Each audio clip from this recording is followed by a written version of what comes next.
Shido est un loser pathétique, solitaire, bon à rien, obsédé par sa sœur, qui ne peut même pas regarder les filles dans les yeux. Mais un jour, il découvre que sa sœur dirige une organisation secrète, et maintenant, il est obligé de séduire toutes les magnifiques esprits et de les conquérir pour sauver le monde. À la fin, il se retrouve avec un harem plein de magnifiques femmes. Alors, comment je suis ? Shido ronflait encore au lit quand sa petite sœur Katori est venue le réveiller, mais comme un vrai Tchad, il lui dit que si elle ne le laisse pas dormir, alors le monstre à l'intérieur détruira son sommeil. C'est ainsi que nous sommes introduits à Shido. Il se lève enfin, se dirige vers la cuisine et commence à préparer le petit déjeuner. Pendant qu'il mange, ils allument la télévision et voient des nouvelles de dernière minute sur un autre séisme spatial, ces étranges explosions d'énergie mortelle. Le présentateur explique que le premier a eu lieu il y a 30 ans. Après cela, ils sont apparus tous les 5 ans, mais se sont ensuite arrêtés pendant 25 ans, jusqu'à maintenant. Le dernier vient juste de frapper leur ville natale, Tengu City, mais Shido n'y pense pas trop et continue de manger avec Katori. Plus tard, en marchant vers l'école, Katori s'excite et supplie Shido de l'emmener au restaurant un jour. Il est d'accord. En discutant, des filles passent et commencent à chuchoter en voyant à quel point ils semblent proches en tant que frères et sœurs. C'est un peu étrange pour elles. Juste à ce moment-là, l'ami de Shido, Tonomachi, qui est ouvertement bisexuel, rejoint la conversation et commence à parler de manière aléatoire du fait qu'il s'est récemment intéressé à un jeu de simulation de rencontre. Pendant le cours, une mystérieuse fille aux cheveux blancs argentés appelle soudainement Shido par son nom sans raison apparente. Il n'a aucune idée de qui elle est, mais elle s'assoit à côté de lui sans façon. Perplexe, il se tourne vers Tonomachi et demande « Qui est cette fille ?» Tonomachi est choqué qu'il ne la reconnaisse pas, c'est l'étudiante géniale célèbre, Origami Tobichi. Pendant le cours, elle continue de fixer Shido sans dire un mot, ce qui le met très mal à l'aise. Après l'école, Tonomachi dit à Shido qu'ils devraient rentrer ensemble, mais Shido répond qu'il a des projets. Tonomachi plaisante en disant que la seule fille qui traînerait avec lui est sa sœur, car avec un visage comme le sien, aucune autre fille ne dirait jamais oui. Shido s'en moque et confirme qu'il rencontre en fait Katori. Tout à coup, les sirènes d'urgence commencent à retentir dans toute la ville. Un immense tremblement de terre spatial est sur le point de frapper et tout le monde se précipite vers les abris d'urgence. Shido s'inquiète, réalisant que Katori pourrait encore attendre au restaurant. Il essaie de l'appeler mais n'y parvient pas. Il consulte rapidement sa localisation GPS et oui, elle est toujours là. Paniqué, il se précipite dehors, déterminé à la trouver. Mais à ce moment-là, le séisme spatial frappe et il est projeté en arrière. Quand le chaos se calme, Shido aperçoit une belle fille se tenant calmement au milieu de la destruction, portant une sorte d'armure de combat lumineuse. Avant qu'il ne puisse comprendre ce qui se passe, elle sort soudainement une épée lumineuse et la pointe vers lui, pensant qu'il est là pour se battre contre elle. Shido panique et lui dit qu'il n'est pas dangereux. Il ne peut même pas tuer un insecte. Juste à ce moment-là, des missiles commencent à voler dans sa direction. Un groupe de soldats armés apparaît et commence à l'attaquer. Elle active un champ de force lumineux qui bloque toutes les attaques et se précipite sur eux, déchaînant une quantité incroyable de puissance. Shido regarde avec stupéfaction, tandis qu'un autre combattant rejoint la bataille, et c'est nul autre que Tobichi, équipé et prêt à affronter la fille en armure. Le combat entre les deux filles est intense. Leurs armes se percutent, créant une onde de choc géante qui assomme Shido. À son réveil, il se retrouve dans une salle médicale futuriste avec une femme à l'air morose et endormie à ses côtés. Elle se présente comme Reani Murasame, l'officier d'analyse du navire. Elle lui dit qu'il a été amené ici inconscient et qu'il est actuellement à l'intérieur d'un vaisseau de commandement aérien appelé Fraxinus. Encore étourdi, Shido demande des nouvelles de Katori. Reani le rassure en disant qu'elle va bien et l'emmène rencontrer la personne responsable, qui se révèle être Katori elle-même. Mais elle est totalement différente maintenant, habillée en uniforme militaire et agissant comme la patronne. Shido est complètement déconcerté. Katori l'accueille avec des involtures à Ratatosker, l'organisation secrète qu'elle dirige. Katori explique que la fille en armure qu'il a vue pendant le tremblement de terre n'est pas humaine. Elle s'appelle un esprit, une entité puissante d'une autre dimension. Chaque fois qu'un esprit apparaît sur Terre, il provoque des séismes. C'est pourquoi les gens sont évacués si vite lorsqu'un séisme est détecté. Le groupe militaire qui l'a attaqué est connu sous le nom d'AST. Leur travail est de traquer et d'éliminer les esprits pour empêcher toute destruction supplémentaire. Katori lâche ensuite une grosse bombe. Il y a une autre façon de gérer les esprits. Au lieu de les attaquer, Shido peut sceller leur pouvoir en les faisant tomber amoureux de lui. Oui, c'est la mission. Il doit avoir des rendez-vous romantiques avec ces êtres super puissants et il commence son entraînement dès le lendemain. Le jour suivant, Shido est emmené dans une salle privée et présenté à un jeu de simulation de rencontre conçu pour l'entraîner à flirter. Katori prend les commandes et montre comment fonctionne le jeu. Plus tard, Shido rencontre Tobichi et essaie de parler de la bataille des esprits, mais elle le remballe. Elle lui dit qu'elle est en mission personnelle pour éliminer tous les esprits, car elle a perdu ses parents lors d'un séisme spatial il y a 5 ans. Sa haine est profonde. Plus tard, Katori et Reani commencent à tester le charme de Shido. Ils lui demandent de s'entraîner à dire des phrases de drague ringarde à des gens. Sa première cible, leur professeur principal qui est célibataire depuis 29 ans. Shido échoue lamentablement avec des répliques embarrassantes. Reini intervient, lui souffle de meilleures répliques et la réaction du professeur est si forte que cela effraie Shido qui s'enfuit. En partant, Shido bouscule Tobichi qui tombe accidentellement, révélant son involontaire. Hattori le pousse à agir, mais son cerveau se vide complètement à nouveau. Reini l'aide encore une fois, et il finit par demander maladroitement à Tobichi de sortir avec lui. Elle dit oui, à la surprise générale. Shido panique à nouveau et tente d'expliquer que c'était une blague, mais avant qu'il ne puisse en dire plus, une autre alarme de secousse spatiale retentit. Tobichi se précipite immédiatement pour se préparer et combattre. Pendant ce temps, la même fille s'esprit de tout à l'heure est réapparue et se cache dans une salle de classe de l'école, refusant de sortir. L'AST ne peut pas attaquer sans risquer de faire des dégâts aux civils, donc Hattori dit à Shido de s'en occuper en allant lui parler. Elle lui assure que l'équipe le guidera depuis le navire à travers une oreillette. Shido entre dans la salle de classe et est presque vaporisé par un tir laser surprise. Il esquive juste à temps et essaie de parler à l'esprit calmement. L'équipage du navire lui fournit rapidement des réponses, mais elle se met en colère et manque de le tuer à nouveau. Elle s'avance et prépare une puissante attaque magique. Shido panique et lui dit qu'il est juste un étudiant, pas là pour blesser qui que ce soit. Cela la calme. Elle le reconnaît comme le gars d'avant et abaisse son arme. Il explique qu'il veut seulement parler et que même si elle l'ignore, il ne partira pas. Surpris par son honnêteté, l'esprit rougit et admet qu'aucun humain ne lui a jamais parlé de cette façon. Quand il lui demande son nom, elle dit qu'elle n'en a pas. Alors, il l'appelle Tuka parce que c'est le 10e jour du mois, le jour où ils se sont rencontrés. Elle aime vraiment ce nom. Soudain, l'AST perd patience et ouvre le feu. Tuka crée un champ de force pour bloquer les balles. Elle dit à Shido de partir pour ne pas se blesser, mais il refuse. Il reste sous le bouclier avec elle et continue la conversation. Hattori l'encourage à l'inviter à sortir, et quand il le fait, Tuka dit qu'elle ne sait même pas ce qu'est un rendez-vous. Juste au moment où les choses commencent à se calmer, Tobichi arrive et les voit assis ensemble. Elle suppose que Tuka retient Shido en otage. Tuka sort son arme ultime, Sandalphone, une épée géante, et déclenche une attaque destructrice qui dévaste toute la zone. Après l'explosion, Tuka disparaît et Tobichi est ensuite montré en train d'être emporté gravement blessé. Le lendemain matin, Shido regarde les débris laissés par le combat précédent quand soudain Tuka apparaît derrière lui, le prenant par surprise. Ce qui le choque vraiment, c'est qu'il n'y a pas eu d'alerte de séisme spatial cette fois. Elle sourit et lui rappelle qu'il l'a invitée à un rendez-vous. Shido, réalisant qu'elle est toujours dans sa tenue de combat, sa robe astrale, lui dit que ce n'est pas vraiment approprié pour un rendez-vous. Pour l'aider à se fondre dans la masse, il lui montre une photo de Tobichi en uniforme scolaire. Tuka change rapidement de look avec un peu de magie et copie la tenue.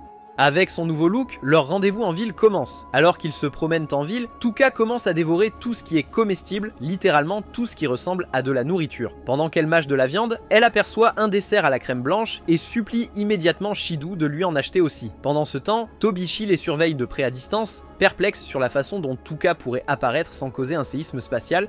Shido décide de demander à Tuka où elle a disparu l'autre jour, et elle explique que chaque fois qu'elle disparaît, c'est parce qu'elle est tirée dans un monde sombre et vide où elle dort. Elle lui dit que revenir dans le monde humain n'est pas quelque chose qu'elle choisit, cela arrive simplement au hasard lorsque son sommeil est interrompu. C'est à ce moment-là que Shido commence à comprendre quelque chose d'énorme. Les esprits comme Tuka ne causent pas les tremblements de terre intentionnellement, c'est un effet secondaire incontrôlable de leur arrivée soudaine.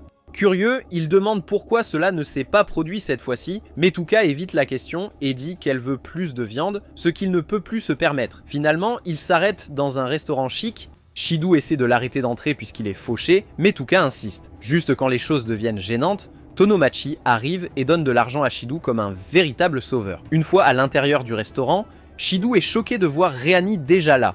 Elle dit avec désinvolture qu'ils ont en quelque sorte réussi à suivre et entrer dans cette dimension. Alors qu'ils prennent place, Katori apparaît de nulle part. Elle recommande à Tuka d'essayer le cours spécial Overkill. Tuka recommence à manger comme si c'était la fin du monde. Shido se tourne vers Katori, demandant ce qui se passe vraiment ici. Elle dit de manière désinvolte qu'elle essaie juste d'aider à augmenter l'affection de Tuka pour lui, puisqu'il ne conquiert certainement personne avec son apparence. Avant de partir, elle dit à Shido de se diriger vers le côté sud de la gare une fois qu'ils auront terminé. Suivant ses conseils, Shido continue le rendez-vous avec Tuka. Soudain, la zone se transforme en un grand parc d'attractions sorti de nulle part, clairement créé par Ratatosker pour pimenter l'ambiance et aider Shido à réussir sa mission. Pendant qu'ils profitent de leur temps, Tuka continue de se gaver de viande. Depuis les ombres, Tobichi enfila sa tenue de combat, prête à frapper. Alors que le soir tombe, Tuka dit à Shido qu'elle a vraiment apprécié son temps et qu'elle a commencé à voir les humains sous un jour plus positif. Avant, elle pensait qu'ils voulaient tous la tuer, mais maintenant elle comprend pourquoi des groupes comme AST sont après elle, parce que son arrivée cause des destructions sans le vouloir. Elle commence à se sentir coupable et dit qu'elle pourrait ne pas appartenir à ce monde. Shido la rassure en soulignant qu'aucun tremblement de terre spatiale n'a eu lieu cette fois-ci. Mais Tuka dit que cela pourrait être juste un coup de chance. La prochaine fois pourrait être pire. Shido prend alors une décision audacieuse et lui demande de rester définitivement dans le monde humain. Il promet de l'aider à comprendre tout sur ce lieu. Tuka l'avertit que des gens comme l'AST ne l'accepteront jamais, mais Shido lui répond qu'il s'en fiche. Il l'accepte quoi qu'il arrive. Cela la choque et elle tend la main pour lui tenir la main. À ce moment-là, Tobichi, qui visait Tuka avec un fusil de précision, appuie accidentellement sur la gâchette. Et au lieu de toucher Tuka, elle tire en plein dans la poitrine de Shido. Il tombe au sol immobile. Tobichi panique, horrifié d'avoir failli le tuer. Tuka entre en mode rage totale. Elle invoque sa robe astrale et son immense épée, Sandalphon, puis lance une attaque mortelle vers Tobichi. Les alarmes retentissent de Fraxinus alors que le système avertit d'un séisme spatial. L'équipage s'inquiète pour la sécurité de la ville, mais Katori reste calme. Lorsque quelqu'un demande à propos de Shido, elle dit froidement qu'il ne va pas tomber aussi facilement. Soudainement, le corps de Shido commence à briller et miraculeusement, il revient à la vie. Tout le monde sur Fraxinus est stupéfait. Katori donne immédiatement l'ordre de le récupérer. Pendant ce temps, Tuka est brûlante de rage. Son énergie déborde alors qu'elle se prépare à en finir avec Tobichi une bonne fois pour toutes. Tobichi, figée par la peur, commence à réfléchir à comment elle n'est vraiment pas différente des esprits qu'elle déteste. Alors qu'elle accepte son destin, Tuka prépare le coup final. Mais juste à temps, Shido tombe du ciel. Tuka s'envole instantanément, l'attrape et le serre fort dans ses bras. Le pouvoir dans son épée surchauffe soudainement à cause de l'émotion et l'équipage craint qu'elle ne détruise tout. Katori crie à Shido de l'embrasser maintenant. Il le fait sans hésitation et immédiatement ses pouvoirs spirituels sont scellés à nouveau. Sa tenue disparaît et il flotte à nouveau vers le sol. Tuka sourit et demande à Shido s'ils peuvent aller à un autre rendez-vous. Il accepte, même si son portefeuille est quasiment vide. Quelques jours plus tard, tout en marchant, il voit une jeune fille tomber sous la pluie. Il court pour l'aider, mais elle s'éloigne rapidement et lui dit de ne pas lui faire de mal. Il est confus et inquiet. Le lendemain, il pleut encore, même si la météo avait dit le contraire. En passant au même endroit, il se souvient de la fille et de sa petite poupée effrayante. Lorsqu'il rentre chez lui, il va directement à la salle de bain, seulement pour tomber sur Tuka complètement nue. Il se précipite pour demander à Katori ce que diable fait Tuka à vivre chez eux. Katori explique avec désinvolture qu'après le baiser, un lien spécial a été créé entre eux, scellant ses pouvoirs. À cause de cela, ils sont désormais spirituellement liés. Shido demande comment c'est possible. Katori dit qu'ils l'ont découvert à travers l'analyse chez Ratatosker. Rehani ajoute ensuite que si les émotions de Tuka deviennent incontrôlables, ses pouvoirs scellés pourraient revenir en elle puisqu'elle se sent plus en sécurité près de Shido. Il est préférable pour elle de rester avec eux pour le moment, jusqu'à ce qu'un foyer approprié pour les esprits soit construit. Katori mentionne également que cela donne à Shido plus d'occasions de s'entraîner à gérer d'autres esprits, ce qui le fait se demander pourquoi il doit s'occuper de plus de filles après avoir scellé les pouvoirs de Tuka. Elle révèle qu'il y a encore d'autres esprits qui ont besoin de son talent spécial. Elle organise une série d'exercices d'entraînement pour aider Shido à se rapprocher de Tuka. Mais à chaque erreur de sa part, Tuka s'énerve et le frappe pour son comportement déplacé. Le lendemain, Mana et Tobichi se disputent encore une fois à propos de Shido comme d'habitude. Soudainement, une nouvelle alerte de séisme spatial apparaît et tout le monde est évacué. Tobichi se prépare au combat. Pendant ce temps, Ren dit à Shido que les pouvoirs de Tuka sont scellés, donc elle est pratiquement inutile au combat maintenant et ne devrait pas être exposée au danger. Il confie Tuka à leur professeur et se précipite vers Fraxinus. Là, il découvre que l'esprit actuellement attaqué est la même fille aux cheveux bleus que Shido a vue il y a quelques jours, Yoshino. Déterminé à la sauver, il s'équipe et entre dans le bâtiment où Yoshino se cache. Elle est silencieuse, mais sa marionnette fait toute la conversation, ce qui le met mal à l'aise. Katori avertit Shido que l'humeur de Yoshino s'effondre rapidement. Il essaie de lui remonter le moral en lui proposant un rendez-vous, mais elle pense qu'il parle littéralement de dates sur un calendrier. Pendant ce temps, Tuka apprend de certains membres d'équipage bavards que Shido est en danger et se précipite immédiatement pour le retrouver. Yoshino se tient en hauteur, essayant de garder son équilibre comme si elle était au cirque. Shido essaie de la faire descendre, mais elle glisse et tombe accidentellement en l'embrassant. Tuka voit cela de loin et perd la tête, demandant à Shido si c'était pour ça qu'il était venu. Il est sans voix. Katori l'avertit que les pouvoirs scellés de Tuka se réveillent. Furieuse, Tuka commence à crier comme une petite amie réprimandante. La marionnette de Yoshino l'insulte même, disant que Shido doit être fatigué d'elle et veut quelqu'un de nouveau. Tuka attrape la marionnette et menace de la faire taire définitivement. Yoshino se précipite pour la récupérer, mais Tuka refuse et exige que Shido choisisse entre elle et Yoshino. Katori avertit que l'état mental de Yoshino se détériore. Shido essaie de calmer Tuka et lui dit de rendre la marionnette, mais cela ne fait que l'irriter davantage. Elle pense qu'il choisit Yoshino. Soudainement, Yoshino invoque sa puissante créature de glace, Zadkiel, qui commence à attaquer. Shido protège Tuka du chaos, mais Yoshino s'échappe en chevauchant sa bête de glace tandis qu'Ast tire sur elle. Elle parvient à s'échapper. De retour au bâtiment, Shido essaie de réconforter Tuka, mais elle le repousse en pensant qu'il préfère clairement Yoshino maintenant. Après tout ce qui s'est passé, Tuka se sentait vraiment déprimée et s'est complètement fermée à Shido. Elle l'évitait complètement, refusant de lui parler. Ren a décidé de vérifier personnellement comment elle allait et de lui apporter un peu de soutien émotionnel, espérant comprendre ce qui se passait dans la tête de Tuka. Pendant ce temps, Katori et Kayui étaient de retour au bâtiment, essayant de comprendre la situation entre Shido et Yoshino. Ils étaient confus. Shido a embrassé Yoshino, alors pourquoi cela n'a-t-il pas scellé ses pouvoirs comme cela l'a fait avec Tuka? Quelque chose ne collait pas. En même temps, Shido se promenait dehors sous la pluie quand nous avons aperçu Yoshino. Elle cherchait partout sa marionnette qu'elle avait perdue en s'échappant d'Ast. Voulant aider, il est allé l'assister. De retour dans sa séance de thérapie, Ren a doucement dit à Tuka que le baiser entre Shido et Yoshino ne signifiait rien. Elle a dit que Shido avait agi ainsi uniquement parce qu'il se souciait vraiment de Tuka et avait même risqué sa vie pour la protéger. Pendant que Shido aidait Yoshino à chercher, son estomac a fait un grognement fort. Se sentant désolé pour elle, il l'a invitée à rentrer chez lui pour un repas. Après qu'elle ait mangé, il lui a demandé pourquoi elle ne s'était pas simplement enfuie quand Ast l'a attaquée. Yoshino a expliqué calmement qu'elle déteste la douleur et les choses effrayantes comme tout le monde. Mais quand elle a peur, elle perd le contrôle et finit par blesser les gens sans le vouloir. C'est pourquoi elle compte tellement sur sa marionnette. Cela la calme quand les choses deviennent trop intenses. Shido a doucement tapoté sa tête et a promis de l'aider à trouver la marionnette. Puis il a ajouté qu'elle n'en aurait plus besoin car il serait celui qui la protégerait désormais. Elle était clairement émue. Gênée, Shido s'est excusé d'avoir embrassé Yoshino l'autre jour, mais Yoshino ne savait même pas ce qu'était un baiser. Alors, étant le génie qu'il est, il s'est penché pour faire une démonstration. Juste au moment où il allait l'embrasser, la porte d'entrée s'est ouverte brusquement et Tuka est entrée en trombe. Elle était venue s'excuser pour la façon dont elle l'avait traité, mais s'est figée lorsqu'elle les a vus dans une position très suspecte. Bouillonnant de jalousie, elle est partie sans dire un mot, et plus tard, elle a déchargé toute sa frustration sur son pauvre oreiller innocent. Plus tard, Shido a appris que la marionnette manquante de Yoshino avait été localisée chez Tobichi. Il s'est précipité chez elle et a sonné à la porte. Elle l'a laissé entrer et lui a offert un thé au mauvais aspect avant de disparaître dans la salle de bain. Pendant son absence, Shido a profité de l'occasion pour se faufiler chez elle comme un véritable voleur jusqu'à ce qu'il trouve finalement la marionnette. Il s'est rapidement rassis et a essayé d'agir normalement. Tobichi est revenue en ayant l'air un peu trop à l'aise alors qu'elle s'asseyait près de lui, bien qu'elle soit distraite. Shido lui a demandé pourquoi elle détestait tant les esprits. Il a essayé d'expliquer que tous les esprits n'étaient pas dangereux, en utilisant Tuka et Yoshino comme exemple, mais elle ne voulait rien entendre. Elle a dit qu'un esprit avait emporté ses parents il y a 5 ans, et peu importe ce que disait quiconque, elle ne pouvait pas leur pardonner. Shido a expliqué que les pouvoirs de Tuka étaient désormais scellés, donc elle ne causerait plus de dégâts. Pourtant, Tobichi a dit que personne ne pouvait garantir que les choses ne tourneraient pas mal à nouveau.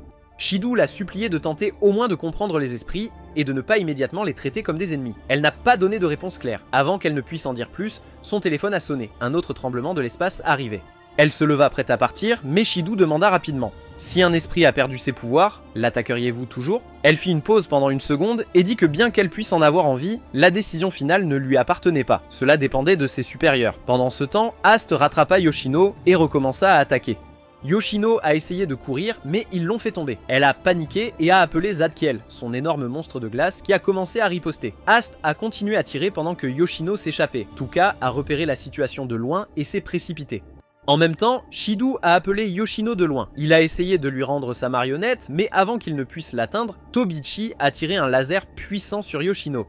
Cela l'a frappé durement, et Zadkiel a commencé à lancer une contre-attaque mortelle sans se soucier que Shido se tenait juste là. Tuka l'a vu et a paniqué. Elle a essayé d'invoquer Sandolpin pour le sauver, mais ça ne fonctionnait pas.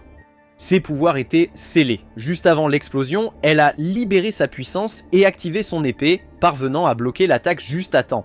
Après l'avoir sauvé, Tuka s'est précipité et s'est excusé auprès de Shido pour son comportement précédent, tandis qu'Ast continuait de tirer sur Yoshino. Shido a dit à Tuka qu'il avait besoin de son aide, mais elle a mal compris et a pensé qu'il préférait simplement Yoshino. Shido a expliqué qu'elle était un esprit tout comme Tuka, et il a promis de la protéger aussi, tout comme il l'avait fait pour Tuka.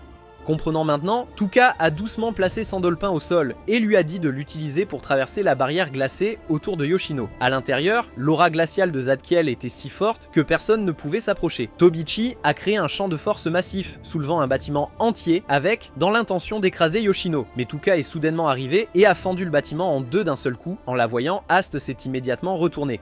Leur attention sur Tuka et ont commencé à l'attaquer à la place. Avec la distraction en place, Shido a bravé l'énergie glaciale et a franchi la barrière. C'était dur, mais il a persévéré. Yoshino l'a vu, a guéri ses blessures et a embrassé sa marionnette avec joie quand il l'a rendue. Il a expliqué qu'il devait l'embrasser pour la sauver, et tandis qu'il essayait maladroitement de le dire à haute voix, Yoshino a rougi et l'a embrassé en premier. Le baiser a scellé ses pouvoirs, vaporisé sa tenue spirituelle, et le ciel s'est dégagé.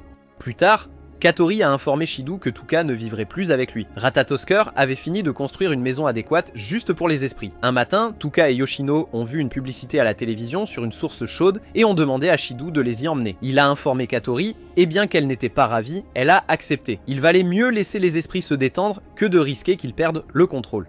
Pendant ce temps, au quartier général de l'AST, le capitaine de l'équipe de Mecha et son escouade ont également décidé de visiter les mêmes sources chaudes, appelant cela une mission, bien que ce soit clairement juste une excuse pour sortir. Tobichi n'était pas ravi, traitant son équipe de laide et disant qu'il devrait s'entraîner à la place. À ce moment-là, Shido l'a appelé pour lui demander s'il pouvait garder le livre qu'elle lui avait donné. Furieuse, elle a écrasé la figurine Ken dans sa main sous l'effet de la rage pure. Shido, Ren et les filles ont commencé leur voyage, mais en chemin, Tuka est devenue jalouse de la façon dont Shido traitait Yoshino et a fini par détruire leur voiture. Pendant ce temps, l'AST a pris un train souterrain caché vers la source chaude, prétendant qu'il s'agissait d'une analyse du terrain. Mais leur train est tombé en panne aussi et ils ont dû continuer à pied. Le groupe de Shido marchait déjà de toute façon parce que Tuka avait détruit leur véhicule. Tuka se sentait coupable, mais Shido l'a rassuré en lui disant qu'il n'était pas en colère. Pendant ce temps, Fraxinus a détecté que l'AST se dirigeait vers les esprits. Ignorant que l'AST ne prévoyait pas de combattre, quelqu'un de l'équipage a paniqué et a ordonné la mise en place de barrières pour les bloquer. Ainsi, les deux côtés ont commencé à se battre pour rien, causant d'énormes dégâts environnementaux. De retour avec le groupe de Shido, une explosion soudaine les a forcés à se jeter au sol. Yoshino a laissé tomber sa marionnette et a éclaté en sanglots, déclenchant un temps glacial et de fortes pluies. Shido l'a calmé, a promis de récupérer la marionnette, et la pluie s'est instantanément arrêtée. Il s'est précipité dans le chaos pour la retrouver, tandis que l'AST et Ratatosker continuaient de s'affronter. Il a finalement trouvé la marionnette, mais juste au moment où il l'a ramassée, une autre explosion est arrivée vers lui. Juste avant qu'elle ne le touche, Tuka est apparu sous sa forme spirituelle et l'a protégé avec une barrière. En voyant Tuka dans sa robe astrale, l'AST a failli l'attaquer à nouveau. Mais avant que Tobichi puisse agir, Tuka a disparu avec Shido en un instant. Ensuite, Katori a emmené Shido et les filles dans un endroit de source chaude super bon marché qu'un membre de l'équipage de Fraxinus avait trouvé pendant sa punition. L'équipe AST est également arrivée, suivant leur plan initial. Tobichi, qui n'était venu que parce que Shido serait là, a commencé à le chercher mais n'a pas pu le trouver nulle part. Pendant ce temps, un nouveau membre nommé Takamiya a été présenté à l'équipe AST. Ils ont été choqués d'apprendre qu'elle avait une fois vaincu un esprit. Elle s'est assise à côté de Tobichi, pendant que le capitaine montrait à l'équipe des images de leur dernier combat avec Yoshino. Tobichi a demandé à Takamiya des informations sur l'esprit qu'elle a combattu. Takamiya a dit que c'était très différent de ce qu'il rencontrait habituellement, c'est pourquoi elle a été transférée dans cette équipe. En regardant l'écran, Takamiya a repéré Shido et a été surprise. Tobichi avait l'air nerveuse. Après la réunion, elle a dit à Takamiya que Shido n'avait jamais mentionné avoir une autre petite sœur. Takamiya a demandé si elle le connaissait et Tobichi a répondu de manière détachée qu'elle et Shido étaient amants, laissant Takamiya absolument stupéfaite. Peu après le chaos, une nouvelle élève est transférée dans la classe de Shido. Elle s'appelle Kurumi et dès qu'elle se présente, elle annonce avec désinvolture qu'elle est un esprit, choquant tout le monde dans la salle de classe. Elle dit ensuite qu'elle a besoin de quelqu'un pour lui faire visiter l'école après les cours. Un gars enthousiaste se porte volontaire, mais elle l'ignore complètement, se dirige directement vers le bureau de Shido et dit que c'est lui qu'elle veut. Toute la classe est stupéfaite et Shido est plus que perplexe. Au quartier général de l'AST, il confirme que cette nouvelle fille est en effet un esprit et Takamiya dit à l'équipe que Kurumi n'est pas n'importe quel esprit. Elle est terrifiante. Kurumi a personnellement éliminé plus de 10 000 personnes et ce n'est même pas en comptant les morts causées par ses secousses spatiales. Les soldats AST restent sans voix. Plus tard dans la journée, Shido retrouve Kurumi, comme prévu, sans se douter que Tuka et Tobichi les suivent en secret et les espionnent. En discutant, Shido, suivant le mauvais conseil de l'équipage du Fraxinus, demande maladroitement à Kurumi la couleur de ses sous-vêtements. Au lieu de se fâcher, Kurumi sourit, le taquine et fait un geste très suggestif avant qu'il ne l'arrête juste à temps.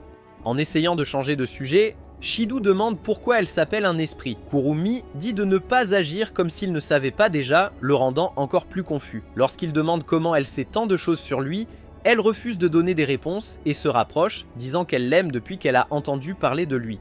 Elle lui attrape soudainement la main et flirte intensément, faisant sérieusement se questionner Shido sur dans quoi il s'est embarqué, jusqu'à ce que les deux espions tombent de leur cachette et se révèlent accidentellement. Comme ils se séparent, Kurumi murmure quelque chose de fou à l'oreille de Shido. « La prochaine fois que nous serons seuls, je te mangerai ». Shido devient pâle et remercie le ciel que Toka et Tobichi soient intervenus quand ils l'ont fait. Qui sait ce qui aurait pu se passer autrement? En sortant de l'école, Kurumi croise un groupe de mecs arrogants qui essaient de la déranger. Elle joue le jeu, fait semblant d'accepter d'aller avec eux, puis les attire dans un endroit caché où elle les dévore littéralement. Takamiya arrive juste à temps, mais Kurumi disparaît avant que quoi que ce soit ne puisse arriver. Quelques minutes plus tard, Takamiya croise Shido, qui rentre chez lui avec Toka et Tobichi. Sans crier gare, Takamiya lui saute dessus, l'appelant grand frère et le serrant fort dans ses bras. Shido se demande qui est cette fille. Elle le suit chez lui avec excitation, super contente que son grand frère soit vivant. Katori, cependant, s'énerve et les deux filles se disputent sur qui est la vraie sœur. Plus tard, Shido demande à Takamiya où elle a été pendant tout ce temps. Elle évite la question et part rapidement, laissant tout le monde se demander ce qu'elle cache. Le lendemain en classe, le professeur principal commence l'appel et se rend compte que Kurumi n'est pas présente. Tout le monde est confus. Pourquoi une nouvelle élève manquerait-elle déjà l'école? Takamiya dit avec confiance qu'elle ne reviendra plus, mais Kurumi entre quelques secondes plus tard comme si de rien n'était, surprenant tout le monde. Pendant le déjeuner, Shido reçoit un message secret de Katori, lui demandant de le rencontrer dans le laboratoire de physique. Lorsqu'il y arrive, elle et Ren lui montrent des images choquantes de ce qui s'est passé la veille. Stéroïde. Avec Takamiya, a tendu une embuscade à Kurumi et l'a complètement détruite. Mais maintenant, elle est de retour à l'école comme si de rien n'était. Ils n'ont aucune idée de la façon dont elle a survécu. Pendant ce temps, Tobichi rencontre Kurumi dans le vestiaire et lui demande franchement comment elle est encore en vie après l'attaque d'hier. Sans avertissement, des mains ombreuses et effrayantes surgissent du sol et immobilisent Tobichi. Kurumi la regarde et dit que tous leurs efforts ne sont qu'une perte de temps. Quand Tobichi demande quel est son objectif, Kurumi révèle avec désinvolture qu'elle est venue à l'école pour une raison. Elle veut Shido et tout ce qu'il contient. Plus tard après l'école, Shido s'approche de Kurumi et lui demande nerveusement de sortir avec lui. Il ne fait cela que parce que Katori lui a ordonné, espérant qu'il pourrait en apprendre davantage sur elle. Kurumi sourit, ravi, et dit oui. Alors qu'elle s'éloigne, Tobichi apparaît et demande à savoir ce que Shido faisait avec le diable. Il évite ses questions et part rapidement. De retour à la maison, Toka fait une danse bizarre devant Shido et sort un ticket de sa poche. Jambes. Elle a prévu un rendez-vous avec lui pour le lendemain. Il est sans voix. Juste après, Tobichi l'appelle également et lui demande de la rencontrer le lendemain aussi. Maintenant, Shido a de gros ennuis. Le lendemain, il doit jongler avec 3 filles en une journée en s'assurant qu'aucune d'elles ne découvre les autres. Fraxinus accepte de l'aider à gérer ce désastre. Il commence avec Toka à l'aquarium et après un certain temps, il simule un mal de ventre pour s'éclipser. Il s'enfuit pour rencontrer Kurumi qui l'entraîne dans un magasin de lingerie pour choisir des tenues suggestives. Là-bas, quelques camarades de classe le voient et commencent à s'approcher. Shido feinte une autre urgence gastrique et s'éclipse précipitamment. Il se dirige ensuite vers le restaurant pour rencontrer Tobichi. Elle lui dit qu'elle était inquiète qu'il soit seul et qu'il devrait venir chez elle après, ce qu'il prend complètement par surprise. Juste au moment où il s'apprête à manger, Shido aperçoit Toka traversant la rue en courant et commence à s'étouffer. Il repart encore en courant. Il continue de courir partout, essayant de jongler avec ses 3 rendez-vous, et il est presque à bout de force. En plus de cela, ses camarades de classe essaient toujours de le démasquer. Heureusement, Yoshino apparaît de nulle part et les distrait. Plus tard, il trouve un endroit calme près de la forêt pour reprendre son souffle. C'est alors qu'il aperçoit un groupe de personnes louches en train de torturer un chat pour s'amuser. Kurumi arrive, prête à rejoindre et juste pour empirer les choses. Soudain, l'équipe de Fraxinus perd tous les signaux venant d'elle, provoquant la panique générale. En même temps, Toka et Tobichi se rencontrent et se rendent compte que Shido jonglait avec eux deux. Il suppose qu'il est maintenant avec une 3e fille et partent en trompe pour le trouver. Shido retourne là où il a laissé Kurumi, mais elle est partie. Katori appelle et lui dit qu'ils ont détecté une énorme montée d'énergie spirituelle dans la forêt. Il se précipite à l'intérieur et est horrifié de voir du sang partout et même un pied sectionné. Puis il voit Kurumi, souriant méchamment tout en abattant quelqu'un avec son ouïe de l'horloge brillant. Shido se retourne pour courir, mais des mains ombragées l'attrapent et le ramènent. Kurumi le maintient au sol et dit qu'elle est prête à faire de lui son prochain repas. Juste au moment où les choses vont mal tourner, Takamiya apparaît et lance une attaque complète avec son arme. blessant gravement Kurumi. Shido est horrifiée et demande comment elle peut être aussi froide à ce sujet. Takamiya dit qu'elle fait juste son travail, abattant les esprits. Elle ajoute que Kurumi est un type rare qui continue de revenir à la vie, peu importe combien de fois elle est tuée, c'est pourquoi elle doit continuer à la traquer. Même quand Shido essaie de défendre Kurumi, Takamiya le fait taire et le piège dans une barrière. Plus tard dans la soirée, Tuka emmène Shido pour sortir et pendant leur moment ensemble, il partage ses doutes sur Kurumi. Il veut l'empêcher de blesser qui que ce soit d'autre, mais il ne sait pas comment l'aborder. Tuka lui dit calmement que Kurumi est toujours un esprit, tout comme elle et Yoshino. Elle dit que la seule différence est que quelqu'un s'est soucié d'elle alors que personne n'a fait de même pour Kurumi. Si Shido ne l'avait pas contactée, elle aurait pu finir comme Kurumi. Inspiré par ces mots, le lendemain Shido rencontre Kurumi et lui dit qu'il veut la sauver.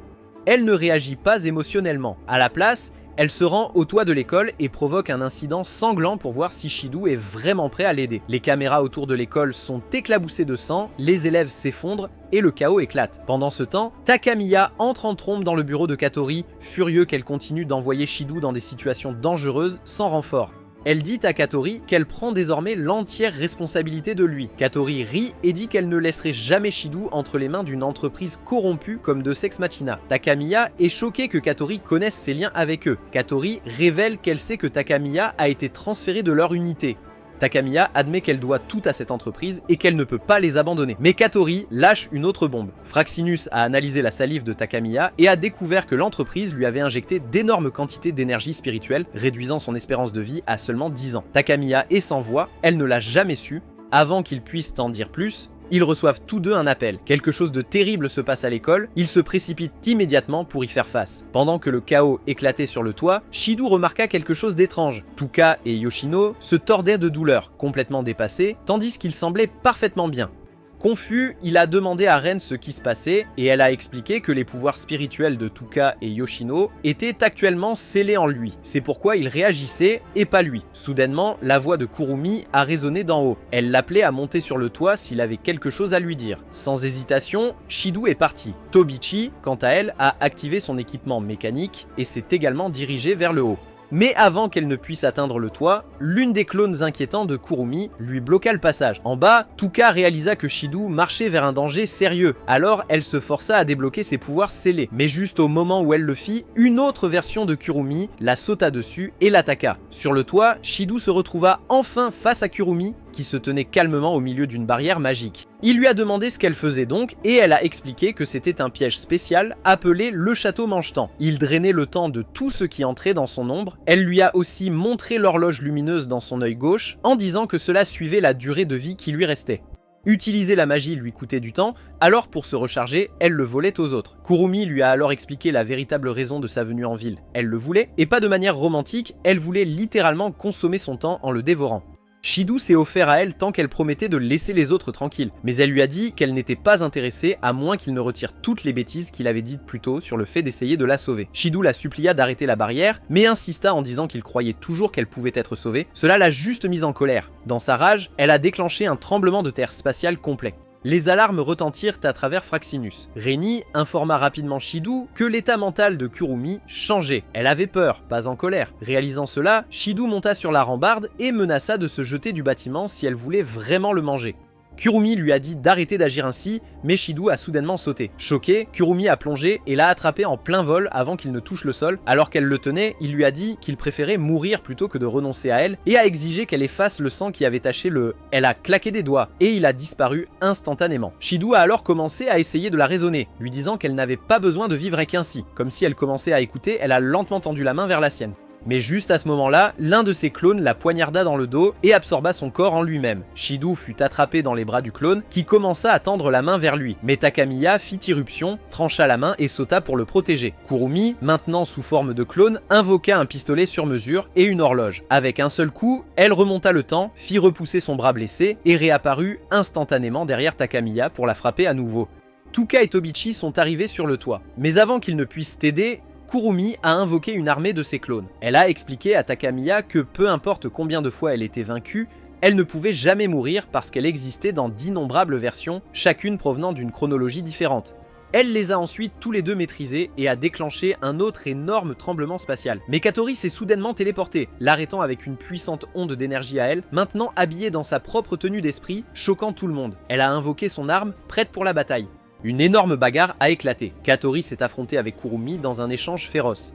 Juste au moment où Katori semblait prendre le dessus, Kurumi a figé le temps, appelé tous ses clones et déclenché une tempête d'attaque. Elle s'est ensuite approchée de Katori et a tiré une balle dans son crâne, la renversant. Kurumi a commencé à rire, pensant avoir gagné.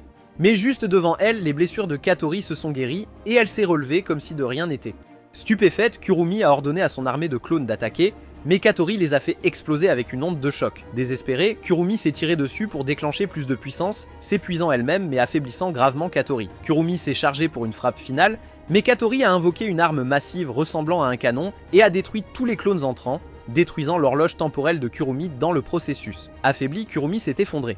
Katori a chargé à nouveau pour un tir final, mais Shido a paniqué. Craignant qu'elle ne tue Kurumi, il s'est précipité pour l'arrêter juste au moment où elle tirait. Le tir l'a touché à la place. Katori se figea, réalisant qu'elle venait d'attaquer son frère. Plus tard, Shido se réveilla sur un lit d'hôpital, en sueur et étourdi par un rêve étrange, où il se voyait lui-même et Katori piégés sur un champ de bataille en flammes. Reni était là et lui a dit que tout le monde avait survécu, bien que Kurumi se soit échappé. Elle a posé sa tête sur sa poitrine et l'a réconforté doucement. Après qu'il se soit un peu remis, Reni l'a emmené dans la chambre de Katori. Il a demandé directement à Katori si elle était un esprit. Elle a répondu qu'elle était humaine, bien que les données disaient le contraire. Elle a expliqué qu'elle était née humaine, mais il y a environ 5 ans, elle a d'une certaine manière acquis les pouvoirs d'un esprit. Shido se souvenait de son rêve et lui en a parlé, et elle a été surprise de voir à quel point cela semblait exact. Quand il a demandé comment elle avait obtenu ses pouvoirs, elle a dit que ses souvenirs étaient flous, ils ont supposé que quelqu'un devait les avoir effacés. Il a demandé comment elle avait réussi à garder ses pouvoirs sous contrôle aussi longtemps. Kotori a dit que c'était grâce à lui. C'était lui qui avait scellé ses pouvoirs il y a 5 ans, bien qu'aucun d'eux ne se souvienne de l'avoir fait.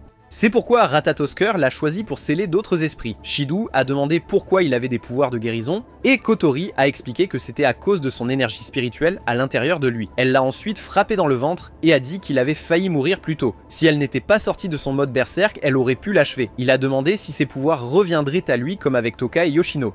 Elle a dit non car elle avait pleinement retrouvé son énergie spirituelle. Il devrait la sceller à nouveau de la même manière, en la faisant tomber amoureuse de lui et en l'embrassant.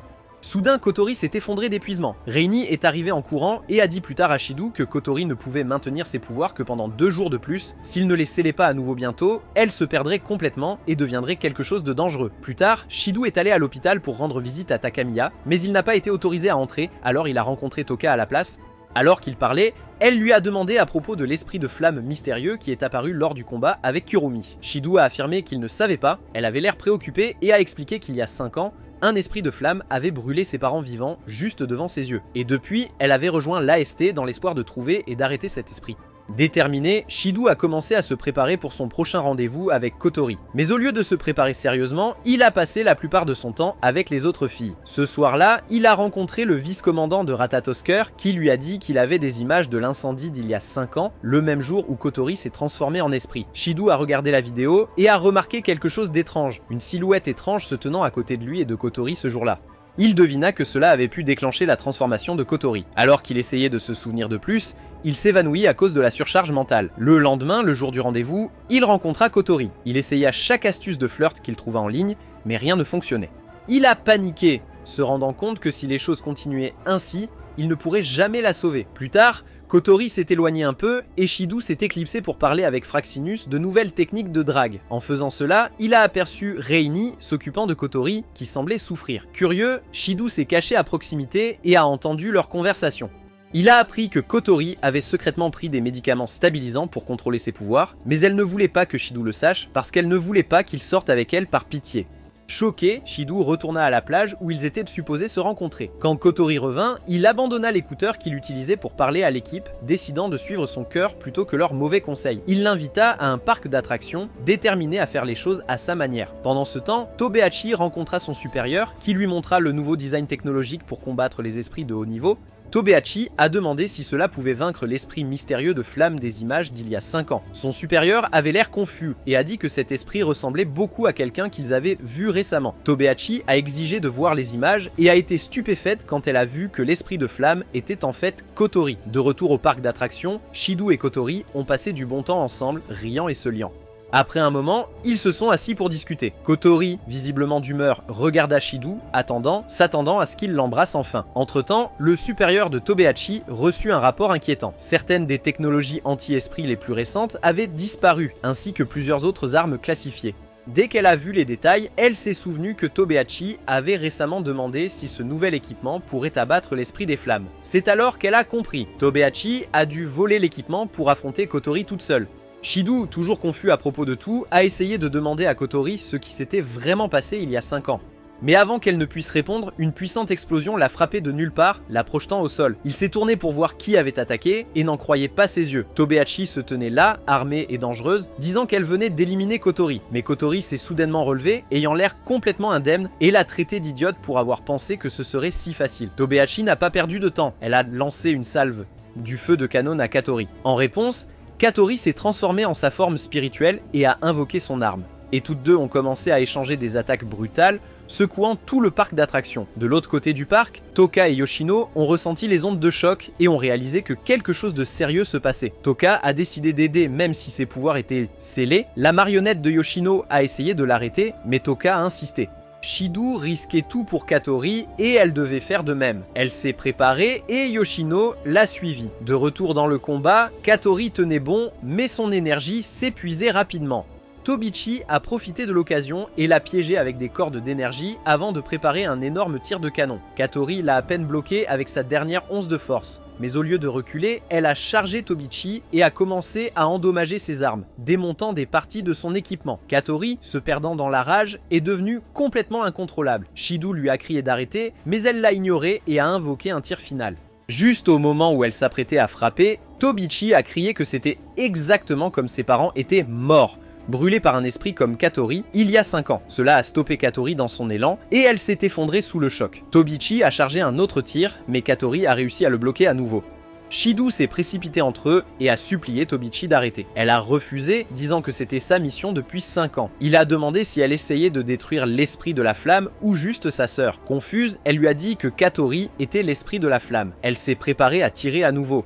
À ce moment-là, Toka et Yoshino sont entrés en scène, distrayant Tobichi juste assez longtemps pour que Shidu saisisse Katori et s'enfuit. Pendant que les autres se battaient, Shidu a avoué ses sentiments à Katori, la mettant dans l'embarras. Elle a également admis ses sentiments et les deux se sont embrassés, scellant ainsi ses pouvoirs spirituels, guérissant les blessures de Shidu et mettant fin à la menace. Ensuite, Shidu s'est tournée vers Tobichi et a dit que si elle voulait vraiment combattre l'esprit des flammes, elle visait la mauvaise personne. Ce pouvoir vivait désormais en lui. Il a expliqué que quelqu'un d'autre était responsable de la transformation de Katori il y a 5 ans. Tobichi ne comprenait pas complètement, mais son corps a cédé à cause de l'épuisement et elle s'est effondrée. Ailleurs, Kurumi est réapparu dans une autre partie de la ville. De retour à Fraxinus, Reini a surpris Shidu en disant que le rendez-vous avec Katori n'avait en fait pas augmenté ses niveaux d'affection. Ils étaient déjà à fond, Shidu était stupéfait. Katori est devenu rouge de honte et lui a donné un coup de pied au visage, accusant la machine à donner d'être cassée. Une fois les choses calmées, Katori a dit à l'équipage que ses souvenirs de l'incident d'il y a 5 ans lui revenaient lentement. Mais comme il ne pouvait pas écarter l'idée que leurs souvenirs avaient été effacés, elle a dit qu'il devait commencer à écrire tout ce dont il se souvenait, juste au cas où. En partant, Katori a demandé à Shidu si ce qu'il avait dit pendant leur baiser était vraiment vrai. Il a répondu que c'était vrai, sauf la partie sur le fait de l'aimer comme une vraie petite amie. Il le pensait dans un sens de sœur. Furieuse, Katori est partie en trombe. Quelques semaines plus tard, Shidu s'est réveillé à cause d'une énorme explosion. En courant à travers la maison comme un personnage d'anime, il a trouvé Toka en train de pleurer toutes les larmes de son corps. Elle avait renversé du jus sur ses notes importantes et était convaincue qu'il la détesterait pour toujours. Avec ses émotions qui tourbillonnaient, elle a failli déclencher une mini secousse spatiale. Shidu, en utilisant son mode calme au maximum, a essayé de la calmer. Mais ensuite, il a entendu quelqu'un d'autre crier depuis la salle de bain. Il est entré et a vu que tout était gelé. Yoshino était en serviette, pointant du doigt sa marionnette dans la baignoire. Elle s'était noyée et elle a accidentellement gelé toute la pièce en panique. Shidu a sorti la marionnette et la maison est lentement revenue à une température normale. Pendant ce temps, Tobichi se tenait devant un groupe d'officiers qui allait décider sa punition pour tout ce qu'elle avait fait. Mais avant qu'il ne puisse dire quoi que ce soit, un homme aux cheveux argentés et au sourire suffisant nommé Westcott est apparu et a interrompu. Toute l'ambiance a changé. De retour à la maison, Toka et Yoshino écoutaient secrètement Shidu et Katori se disputer comme des frères et sœurs. Katori était agacé par Shidu qui dormait tout le temps, et Shidu a répondu qu'il avait en fait des responsabilités scolaires. En préparant le petit déjeuner, il a plaisanté en disant que c'était un repas pour ses 2 petites amies. Pendant ce temps, 2 filles amères du AS parlaient mal de la suspension de Tobichi. Ils ont dit qu'elle avait eu de la chance qu'ils ne l'ont pas expulsée complètement et qu'ils ne comprenaient pas pourquoi quelqu'un de Deus Ex Machina, alias DEM, était intervenu pour la protéger. Juste au moment où Shido allait prendre le petit déjeuner avec ses filles, il a reçu un message de Tobichi. Elle l'attendait devant chez lui et à en juger par son ton, elle voulait clairement quelque chose de physique. Il est parti immédiatement. Avant qu'il ne puisse sortir discrètement, Tuka lui a demandé de l'emmener à la place.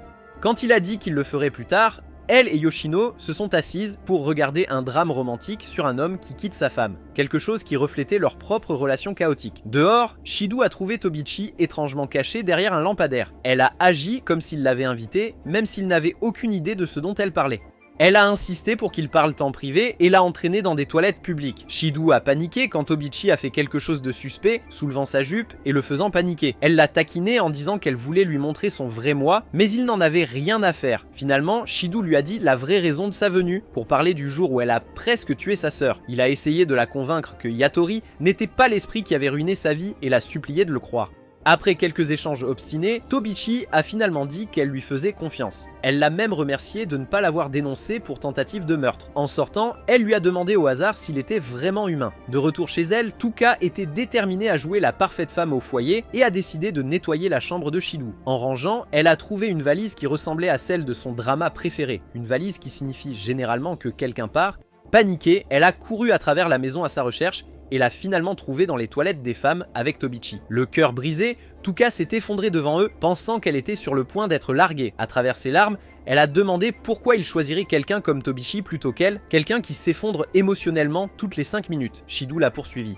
Quand il l'a trouvé, elle l'a accusé de préférer Tobichi. C'est alors que Yatori a appelé et l'a averti que l'état émotionnel de Tuka se détériorait et pire, ses pouvoirs spirituels revenaient lentement. Rini a ajouté que si le lien entre elle et Shido s'affaiblissait complètement, un nouveau séisme spatial pourrait éclater. Pour éviter cela, Yatori a dit à Shido de faire ce qu'il fait toujours, de l'emmener à un rendez-vous et de reconstruire la connexion. Samuka onahotori sosuini chao tiaon traukia. Oso epemitsi sosunka onfu kungsa ondaulis did simisi piawi kursures sinun kami bidin taosi teomi chuedus chi si ninjuka limbo sinchukeni bunka ozi si. Tout s'était calmé maintenant, et Tuka est rentrée chez elle en souriant et en mangeant joyeusement son pain. Plus tard, Shido a préparé une valise pour aider Tobichi à acheter des affaires pour leur voyage scolaire, comme il l'avait promis. Mais quand Tuka l'a vue avec une valise, elle a paniqué.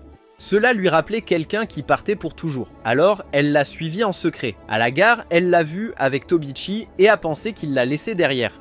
Paniquée, elle a utilisé ses pouvoirs, a attrapé la valise de Shido et s'est enfuie. Comme les pouvoirs spirituels de Tuka étaient désormais incontrôlables, toute la ville a été mise en alerte. Shido l'a poursuivi et l'a finalement trouvé dans le parc. Il a tout expliqué, qu'il ne s'enfuyait pas, juste qu'il allait faire les courses. Mais ses pouvoirs devenaient incontrôlables, et elle l'a entendu accidentellement. De retour sur Fraxinus, Reini a dit à tout le monde que Tuka avait atteint la zone de danger. Son énergie spirituelle pouvait tout détruire, y compris elle-même. Mais Yatori a dit à l'équipage de ne pas agir. Elle faisait confiance à son frère pour régler ça. Shido n'a pas abandonné. Même s'il souffrait, il embrassa Tuka. Cela la calma et scella à nouveau ses pouvoirs. Ailleurs, Westcott reçut un rapport d'Hélène, son assistante. Elle avait retrouvé l'esprit appelé Princesse, la même qui avait disparu il y a 3 mois de Tengu City. Elle allait maintenant à l'école à Raisin High sous le nom d'Itsuka Tuka. Westcott était intéressé et voulait creuser davantage. À l'école, tout le monde se préparait à partir pour le voyage. Mais ensuite est venue la grande surprise. Tuka est apparu vêtu d'un uniforme scolaire de garçon. On aurait dit que Shido allait s'évanouir car la chemise ne lui allait même pas correctement. Tout le monde était sans voix. La professeure a dit que porter des vêtements de garçon ne faisait pas vraiment d'elle un garçon, mais Tobichi est intervenu et a dit que Tuka avait du cran de le faire. Elle a même plaisanté en disant que si Tuka voulait changer de côté, alors Shido devrait emménager dans le dortoir des filles pour s'adapter. Fatiguée de tout ce drame, Shido a supplié la professeure de laisser tomber. Elle a accepté et a laissé Tuka et Tobichi s'asseoir à côté de Shido dans l'avion. Sur Fraxinus, Hattori a reçu des informations étranges. L'entreprise qui payait pour le voyage scolaire appartenait en fait à Deus Ex Machina. C'était louche. Dans l'avion, Shido était assis entre Tuka et Tobichi et ils n'ont pas arrêté de se disputer tout le temps. Tobichi lui a dit de regarder les nuages. Tuka s'est fâché quand il n'a pas regardé le tapis. Ensuite, une femme avec de grandes lunettes a pris une photo de Tuka. Shido ne savait pas qui elle était, mais Tobichi a dit qu'elle était la photographe du voyage. Ce qu'elle n'a pas dit, c'est que la femme, Hélène, les espionnait pour DM. Hélène a essayé de retourner à son siège, mais 2 étudiants curieux continuaient à lui poser des questions au hasard. Agacée, elle s'est éloignée. Quand ils ont atterri sur l'île, Tuka a couru directement vers l'océan. Shido l'a suivi, mais leur professeur a dit qu'ils devaient visiter un musée. Tuka a soudainement dit qu'elle sentait que quelqu'un les observait et s'est enfuie. Hélène a essayé de la suivre, mais Mai et Mai sont apparus et l'ont distraite en lui tenant les mains et en l'éloignant. Shido a couru après Tuka et soudain une forte tempête a frappé.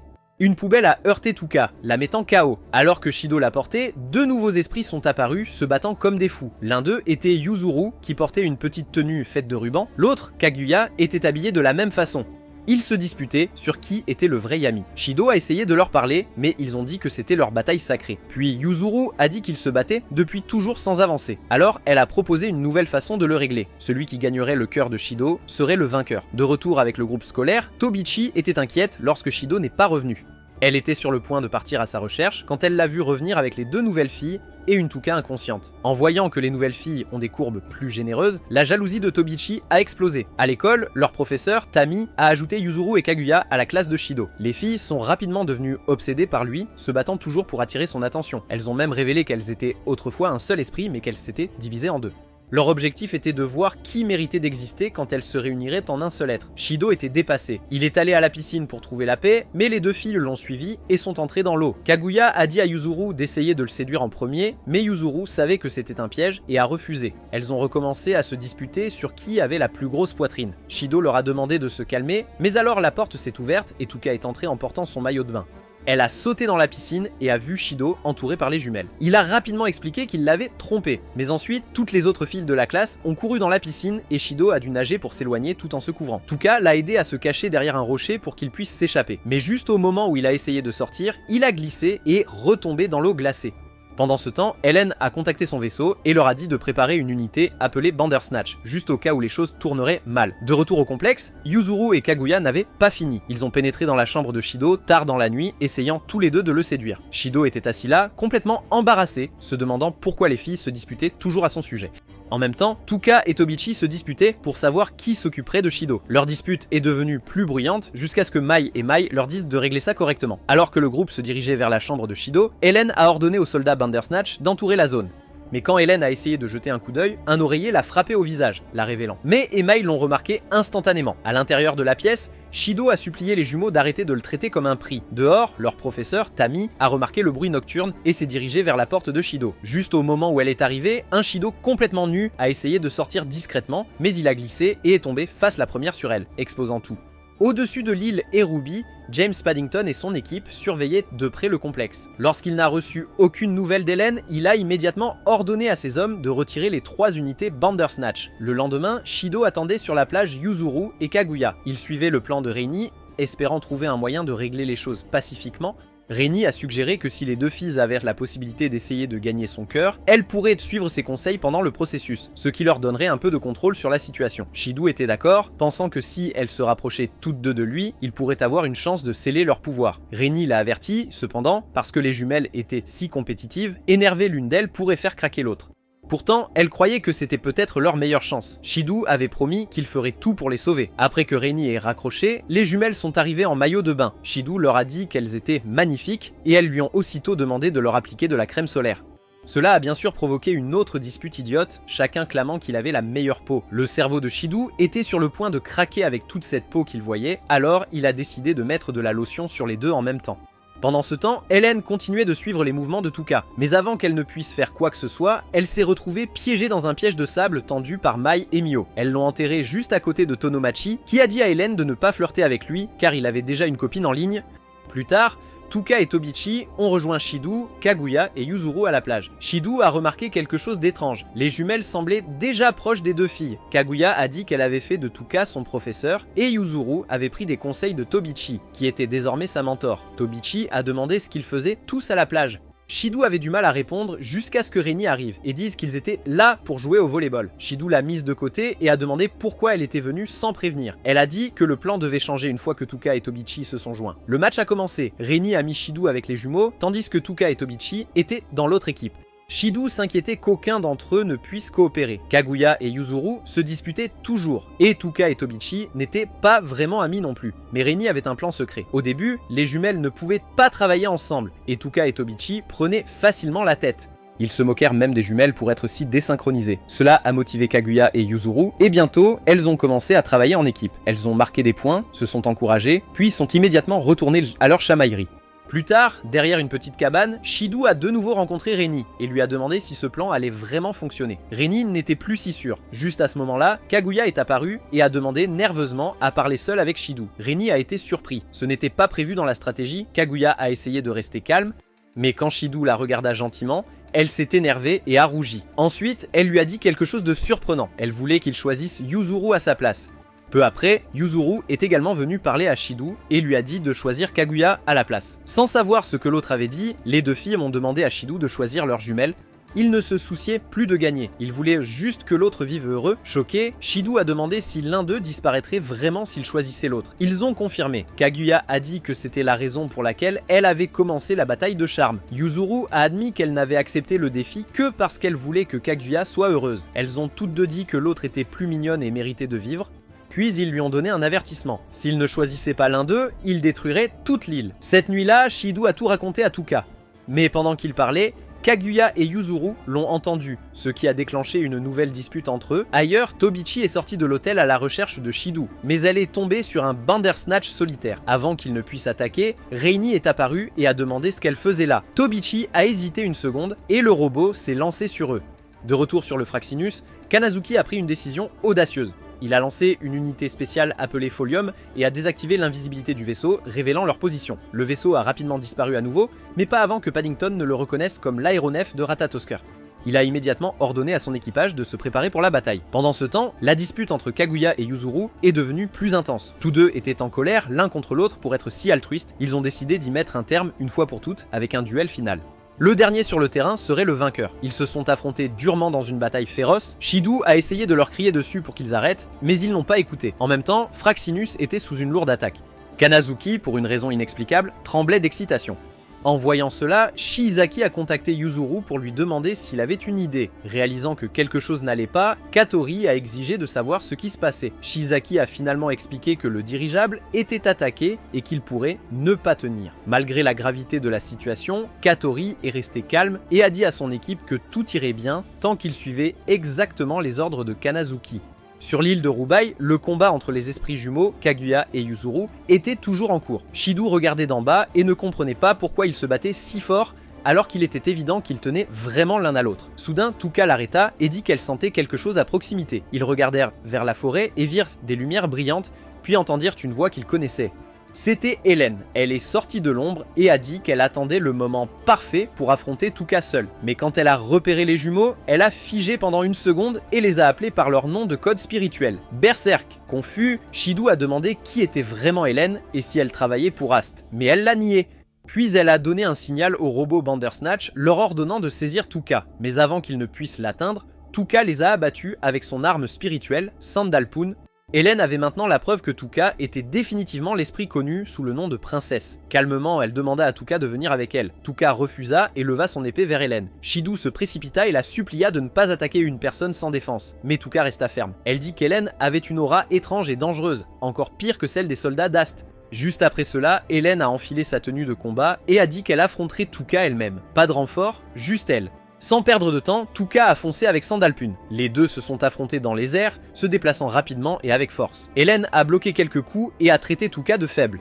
Elle a brisé la garde de Tuka et a fracassé son épée en voyant Tuka s'effondrer au sol. Inquiet, Shidou a essayé de courir vers elle, mais les unités Bandersnatch lui ont bloqué le passage. Hélène leur a dit de capturer Tuka et de l'emmener. Shidou, frustré et impuissant, a soudainement crié son nom et quelque chose de fou s'est produit. Tous les robots Bandersnatch ont explosé. Sandalpun est apparu dans sa main, tout comme cela s'était produit avec Tuka plus tôt. Hélène et Shidou étaient tous deux choqués. D'une manière ou d'une autre, il avait invoqué l'ange de Tuka. Pendant ce temps, Fraxinus et le vaisseau ennemi, Arbatel, continuaient de se battre au-dessus comme s'il s'agissait d'une véritable guerre.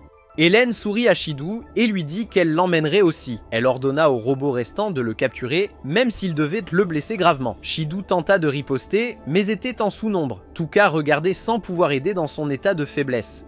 Juste à ce moment-là, le côté de l'Arbatel a été touché et la salle de contrôle a pris feu. Avec leur source d'énergie endommagée, les robots Bandersnatch se sont arrêtés, donnant à Shidou la chance de saisir Tuka et de courir. Hélène a essayé de les poursuivre, mais elle est tombée dans un piège, un trou préparé par Mai et Mai. Les robots Bandersnatch se sont accidentellement empilés sur elle alors qu'elle s'évanouissait. Se demandant qui avait préparé le piège, de retour sur le navire, Arbatel a perdu la communication avec Hélène et n'a eu d'autre choix que de battre en retraite. Shidou et Tuka sont retournés à la plage, mais les jumelles se battaient toujours. Shidou a crié pour qu'ils s'arrêtent, mais ils n'ont pas écouté. Ne sachant pas quoi faire d'autre, il a invoqué Sandalphon et l'a agité. Tuka lui a rappelé que l'ange ne fonctionne que lorsque la volonté de l'utilisateur est forte. Elle a mis sa main sur la sienne et l'a aidé à se guider. Shidou a pris une profonde inspiration, s'est concentré sur son objectif et a balancé l'épée. Une explosion de puissance a jailli, traversant la tempête que les jumeaux avaient co-créée et attirant finalement leur attention. Shidou leur a dit qu'il avait un moyen d'aider. Il pouvait sceller leur pouvoir spirituel pour qu'ils puissent vivre sans disparaître. Au début, les jumelles ne lui faisaient pas confiance parce que, eh bien c'est un gars. Mais quand elles ont imaginé à quoi pourrait ressembler la vie, elles ont accepté de tenter le coup. Juste à ce moment-là, le vaisseau Arbatel est revenu, survolant le ciel. Paddington était déterminé à capturer Tuka et les jumelles. Les jumelles se sont regardées et ont hoché la tête. Ensemble, elles ont invoqué leurs anges et ont combiné leurs pouvoirs en un arc et une flèche massifs. Si tu as aimé cette vidéo, n'oublie pas de laisser un like et de t'abonner pour ne rater aucune vidéo sympa. À la prochaine!